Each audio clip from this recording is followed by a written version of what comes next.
And then one sunny Friday afternoon, I was having one of the best days that I'd ever had as a sales rep, like where you're excited to tell your boss like how much money you made and, get the attaboys. I met him over at Starbucks. It was June. It was sunny. You could smell the coffee. I was excited, all pepped up. And before I could get the words out of my mouth about how great of a day I had, he fires me. And just like that, my cozy corporate career in medical device sales was over.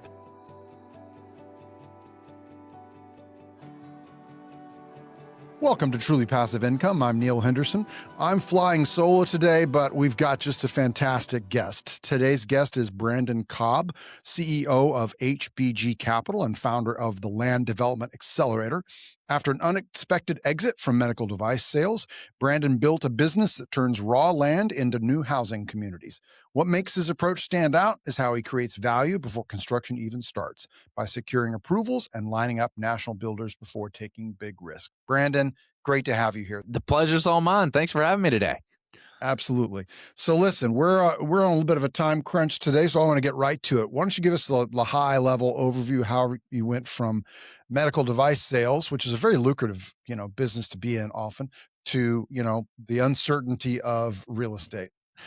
Yeah, if you had told me 10 years ago we'd be inventing these new housing communities, I'd have looked at you like you had 10 heads, because I had no desire to do all that. My whole career and passion was medical sales, right? I was a young guy in his 20s, getting to be in surgery every single day, rubbing shoulders with orthopedic surgeons. And, it took me years to break into that industry. Like, I absolutely loved what I did. I had no desire to go into real estate or do anything else. And then one sunny Friday afternoon, I was having one of the best days that I'd ever had as a sales rep, like where you're excited to tell your boss like how much money you made and, get the attaboys. And I'll never forget that day. I met him over at Starbucks. It was June. It was sunny. You could smell the coffee. I was excited, all pepped up. And before I could get the words out of my mouth about how great of a day I had, he fires me. And just like that, my cozy corporate career in medical device sales was over. And, all I remember that day thinking was, what did I do wrong? What did I do wrong? What did I do wrong? And after 4 or 5 hours of shock, it wearing off, I realized an important lesson, which is that nobody's going to look out for my financial well-being but me. You can be as loyal as you want to a company, put in the decades, the blood, sweat, and tears, climb the ladder. You're just one merger and acquisition, economic event, restructuring away from getting let go. And so I started multiple businesses right after that. I started a course on how to break into medical sales. That failed. I started an online motivational blog. That failed. I started you're going to love this one. I was really into the Tony Robbins thing, and I said, you know what? That's what I want to do. I want to be a life coach. And turns out not many people want to take life coaching advice from a 26-year-old. So that failed. But then, as you know, I discovered this amazing vehicle called real estate. And at first I made all the mistakes, sold out all my retirement accounts to fund my first project. Don't do that. If you're listening to this, dumb. You can actually use your retirement accounts to invest in real estate. I didn't know, but I paid the fees. So I did that. I lost 40 grand on my first new build. Just fumbled around, figured it out. But I did over 187 transactions over the course of a number of years and started to really figure this thing out. And I started flipping houses. Then I started building new construction houses, and that was going really well. So we wanted to grow and scale the number of homes we were doing. So we needed to go after land that was fit for building a lot of houses. And that's when we kind of got in the land development. We got these knocks on the door from these big national builders that wanted to pay us a crazy amount of money for the land. And we said, heck yeah, you can have it. And do you want us to do the one across the street for you too? Like, we'll develop that one for you too. We own it. And so that's how we got into land entitlement and land development. Okay. Well, I want to diverge for just a second to something you said of when you got let go from the medical device sales job, is that you tried to start a bunch of different businesses. And one thing I've learned recently, and as another failed entrepreneur, starting multiple businesses before I discovered real estate, is that many people start off the wrong way, which is they come up with an idea for a business and then they go out and they try and find customers. And it took me, I'm 56 now, it took me probably 50 years to discover this, that what you need to do is go out and find the customers and solve a problem for them, and then offer that problem solving as a product and find out, and at the same time also ask them if they're willing to pay for it. And so, I applaud you for trying all those different things before you settled on real estate, and we're all the better for it. But it's such an interesting mindset shift that finally hit me over the head in the last probably 6 years or so. Yeah, you just don't know what's going to work and what's not. A lot of people, that's like the unsung song of entrepreneurship. For every successful, business somebody has, it's probably not their first. They've probably tried something multiple times. And I think people drastically underestimate just how long it takes to build a successful business. I mean, we're talking about a decade, all the stuff Yeah. that's great and actually doing really well. It takes you a good 10 years to really build something that is just really, really profitable and kind of stable out. Yeah.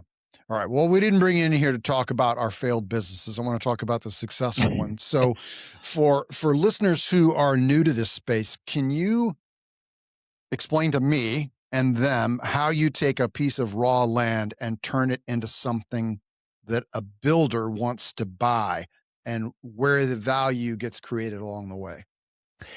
Yeah, so land development means a lot of different things to a lot of different people. It's kind of this umbrella term, and so I'll break it down so it's very, very simple.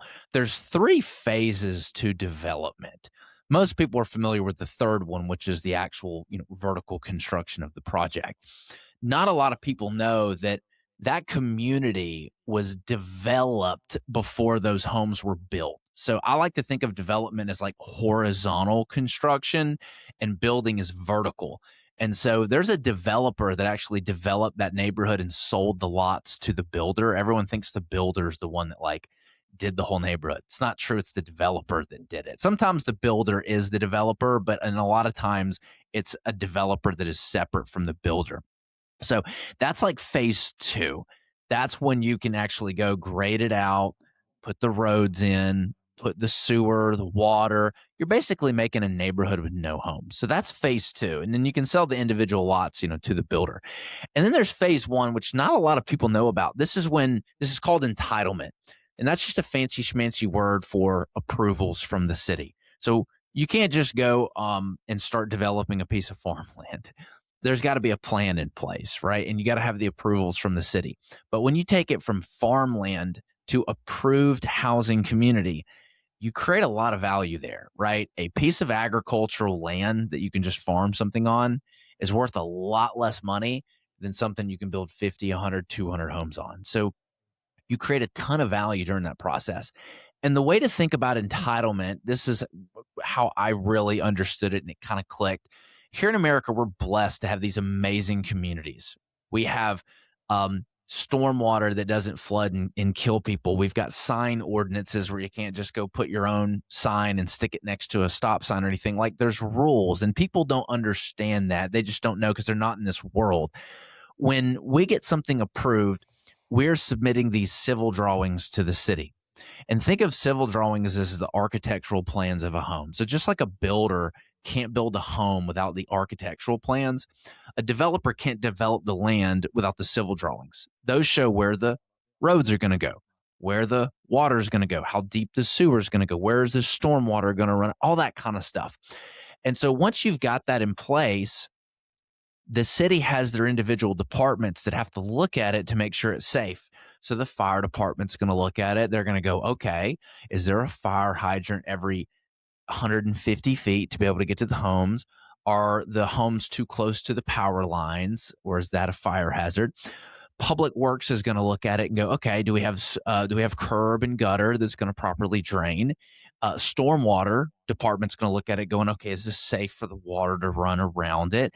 Those departments that work for the city, they're in charge of approving all these developments and making sure they're safe. So that's actually what the entitlement process is you're submitting your plans to be approved by each department so that you have a safe community that enters. And of course, my favorite thing about this is because there's three phases to development, there's three opportunities to force appreciate the asset, which is great for investors and, people like me where, when you take it from raw land to entitled dirt, it's worth a whole lot more money. When you put the roads and infrastructure in, it's worth a lot more money. And when you build the homes, that's when the most value is created. You can force appreciate even more. So, and you can sell along the way in any of these phases. So you have multiple exit strategies baked in. Hmm. I once heard another real estate investor say that the value of the land is based on what you can do above the dirt. In a real, just trying to very simply kind of explain, and that's kind of a very glib way of saying what you just described, which is once you can get the community to buy in and approve on what you're allowed to do with that dirt, that Mhm. is really where the value comes from. And same thing if even if it already has a building, because we deal with vacant buildings all the time that we want to, convert to something else. And sometimes the city is very open to that, and other times the city's not. And so the value of that building can change very quickly just based on what you're going to be allowed to do with that piece of land. Yep, 100%. And I'll tell you a little hack because people think that this is something that's extremely difficult and just very complicated. And there's some stuff involved with working the city that's a pain in the booty. But all you got to do is go meet with your local planning director if you're in a suburb. Go meet with your council person if you're in a major metropolis area. And just say, hey, I'm new. I'm looking at doing some developments in your neck of the woods. Wanted to come put a face with a name before, I came and presented anything. What are some things developers that have done to create win-wins for, you and the community? Hey, Mr. Council Person or Mr. Planning Director, what are people calling and complaining about the most? Like, what's blowing your phone up? If you can figure out how to tie that problem into your development and solve it, like you've got their ear. And you're looking for developer-friendly municipalities. That's really it. For us, like we service national builders, so like Lennar, D.R. Horton, those kind of guys. And so you can very easily just go Google their neighborhoods and figure out like where they're building. And those are the areas that we go to. But before we ever spend any money and submit anything, we get the land under contract. We get a concept plan done. That's just a basic plan that shows how many homes could potentially fit on this piece of land. We take that to the council person or the planning director. And if they're excited about it, then we take it to our list of builders. And if they're excited about it and they give us a contract and they give us a deposit, we start the process there. So that's kind of how we de-risk it on the front end, and how you can too if you're doing this for the first time and you just want to make sure that you're not getting into a project that's not going to sell or not have any interest by the city. Yeah. Are you typically bringing in a land use attorney at any point, or is that usually if only thing if something starts to go wrong? It's kind of last resort, right? So here's the thing. Sometimes these city officials that are in charge of approving these communities, they're not developers, and they don't know the bylaws like the back of their hand. Like, these are elected officials that genuinely want to help the community.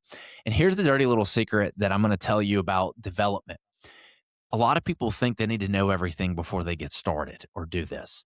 And I'm here to tell you, you will never know everything, because every city, every municipality has bylaws that are different, has overlays that are different. They're constantly changing them and not telling you. It is impossible to understand and comprehend all that. Your ability to be successful as a developer is about your ability to find and distill the information, which AI has completely changed the game there. It is the purveyor of information. And so you don't need to know everything. You just need to know where to access the information, where to get it. And so because of this, these council members and these elected officials will be like, nope, not approving this. I don't want this. And it's like, well, you kind of have to, because it's zoned for this. And I have the ability to do this. And so if you're dealing with uneducated elected officials, then yeah, you're probably going to have to get a land use attorney if push comes to shove, and get the project pushed through. Got it. Uh, so I think you focus on entry level housing rather than luxury products. Why is that where you see the biggest opportunity, and what does that tell you about where the housing market still feels broken? So less than 10% of the homes being built are entry level or affordable.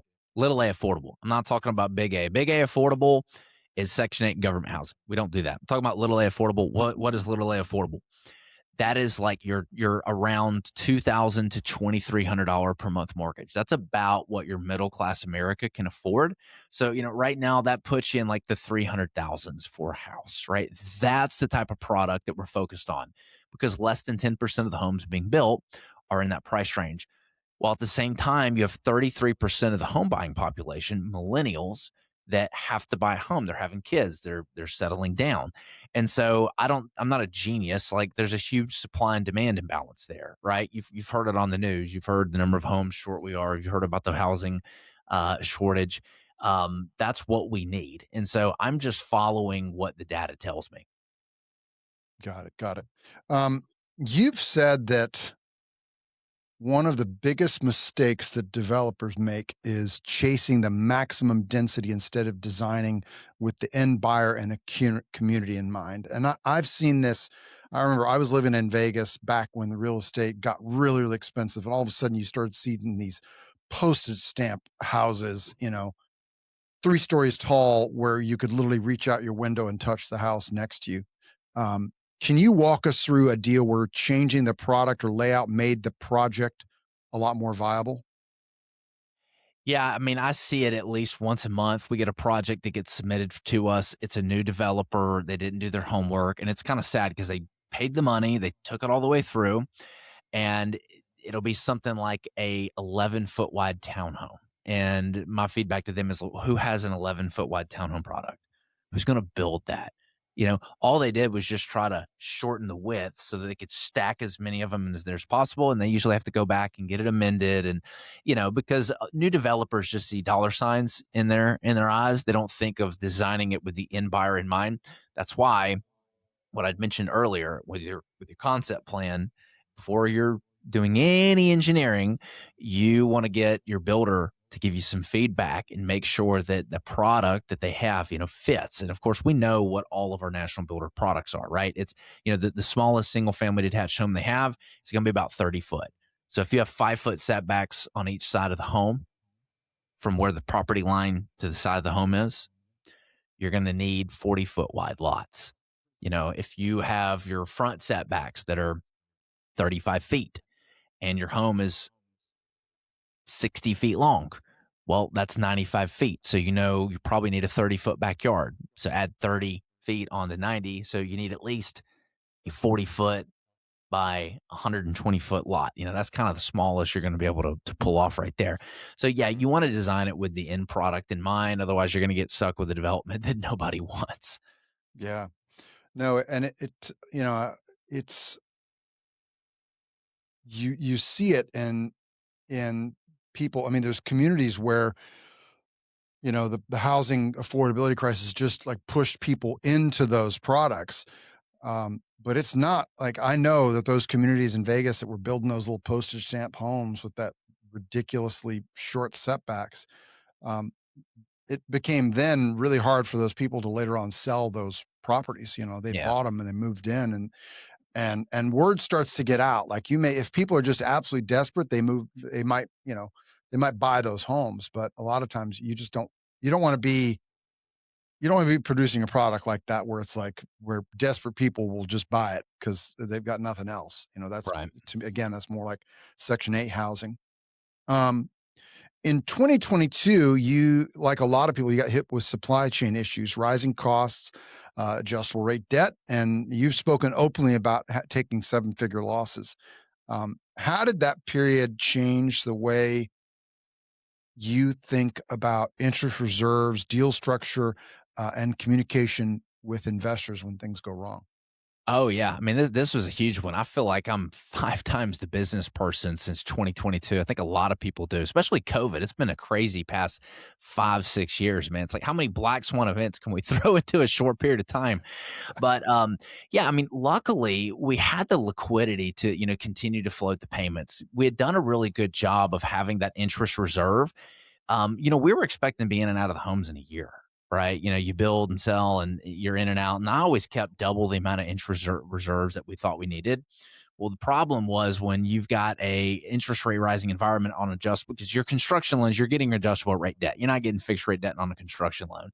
And as you know, the most expensive part is actually when the home's built and your bank loan's completely out and you've drawn everything. And so like our holding costs didn't double, they quadrupled because we got stuck holding homes for over a year, plus our holding costs doubled. So it was a double whammy. Plus prices came down, and then we had the inflation issue because of the crazy what was going on with energy and everything else.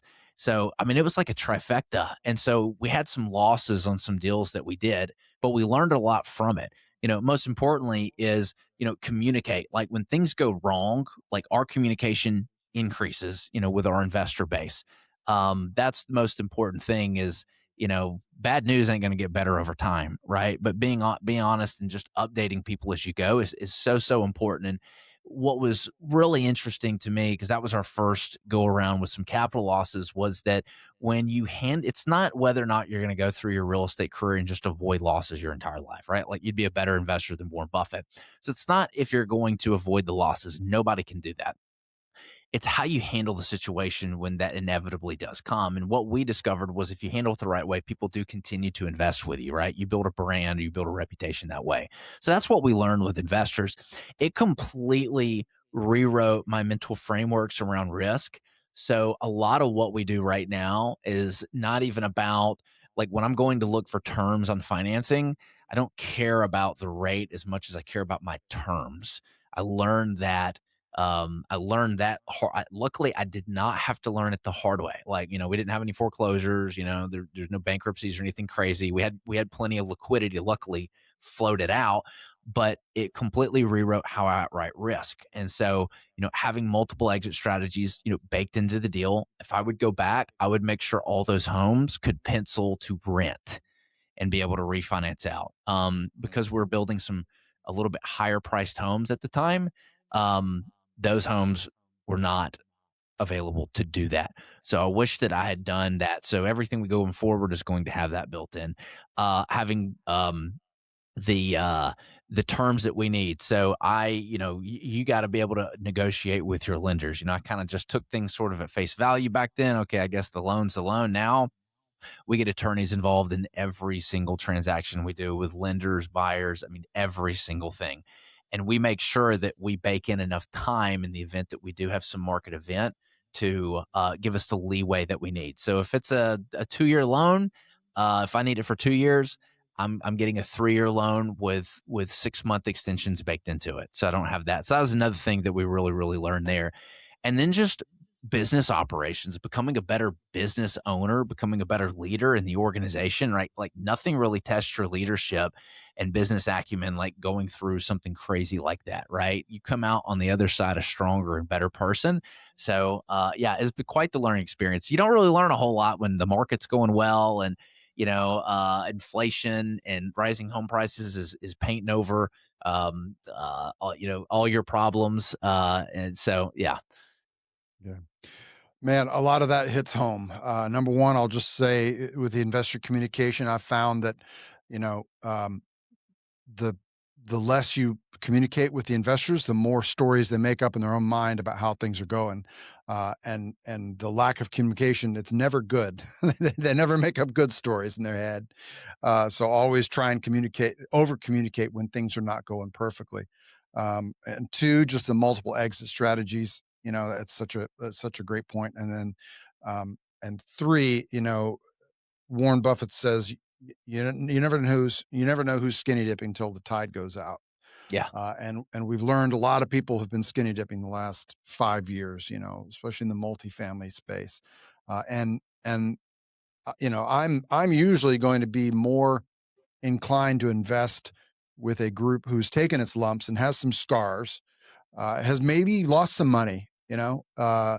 Chances are, if you're investing with somebody who's never lost money, um, then they might have just gotten in a bull market, Mhm. and just never experienced a bear market. And I think that's a lot of what happened with multifamily. You had all these guys that were just relying on cap rate compression and rents rising. Well, then when all of a sudden all that turned, Yeah. things got ugly in a hurry. Oh, no, it did. I got my capital in multiple syndications. It's probably gonna be stuck there a while, and I've got some losses as an LP Yeah, as well. yeah. Yeah. Well, listen, we got to start wrapping this up, and this has been a great conversation. We're going to have you back because this has been a very interesting conversation. I'd like to dig in more. Um, but one of the questions we ask all of our guests is there a book that you find yourself recommending again and again to friends and colleagues? My recommendations tend to follow kind of where I'm at and what I'm interested in, at the time. Right now, Michael Singer's book, The Untethered Soul, is probably one Love of the it. best books I've read in a while. I've never been a big spiritual guy. And for those who are listening right now, is like, oh, this is another religious talk. It's not, right? Like, it's probably the only book that I've read where it was able to introduce spirituality and really allow me to understand meditation and what it does and the relationship that you have with yourself. Because I never understood meditation from listening to the voice in your head. And there's a lot of stuff that talks about that, but it's like, what kind of relationship do you have with yourself? Well, do you listen to how you talk to yourself? And meditation is one of those things where you can actually listen to how you talk to yourself. A lot of people use meditation the wrong way. They're just like, I can't meditate because I just sit there and I can't think about nothing. And that was me for my entire life. I never could get into it, but you listen to all these greats like Tim Ferriss talk about, hey, Tools of the Titans, his book, all his interviews, all the successful people, they use some form of meditation. You're like, why can't I get this? That book was what put spirituality and meditation in a different light for me to allow it to connect. And it completely changed my life. If you want to get hyped up about reading The Untethered Soul, go listen. I highly recommend listen to his book, The Surrender Experiment. It's his life when he applied these principles. And it's just really cool to see what happens. It'll blow your mind. And then that'll kind of, that shows you like what happens. And then like how to apply the surrender experiment is like in The Untethered Soul. So great book Yeah. there. I'm 100% with you. Can't recommend those two books enough. And I'm hyped up. I need to go back and reread them because I need a reminder. And I've got some friends who probably need some of that medicine as well. So, well, listen, Brandon Cobb, this has been fantastic. It's been a pleasure just making your acquaintance. If any of our listeners want to reach out to you and find out more about HBG Capital and what you guys are up to, what would be the best way for them to do that? Yeah, so there's two people that we serve. The first are if you want to learn how to do what we're doing. Maybe you're a builder and you want to expand the number of homes, or you're a land flipper and you're ready to do some larger land deals. You can go to learnlanddevelopment.com. Go grab our free course. There's interviews with civil engineers, like everything you need is on there, and it's completely free. If you like the idea of being part of community and getting your hand held through your first development deal, we've got our own mastermind community. The video is on that website, learnlanddevelopment.com. You can grab it and watch it and book a call with me if you want to learn more, see if it's a fit. The other is the investor base. If you just like the idea of investing in pre-sold development deals to national home builders, if you think that'd be a good part of your portfolio, you can go to hbgcapital.net/waitlist, and you can watch our whole thesis and you can book a call with me if you want to learn more. Again, it's pronounced Harry Bob Gary, hbgcapital.net/waitlist. And if you want to grab our free ebook, you can go to the same website, just hbgcapital.net. You can grab it. Okay. This has been great. Thanks. Thank you. Thank you so much for listening and watching the Truly Passive Income podcast. If you liked the show, if you think it would be useful for someone else, the greatest compliment that you could give us would be to share the episode. Leave a comment down below or leave us an honest review. If you have any questions, don't hesitate to let us know down below. And remember, with truly passive income comes freedom of time, place, and the freedom to pursue your higher purpose.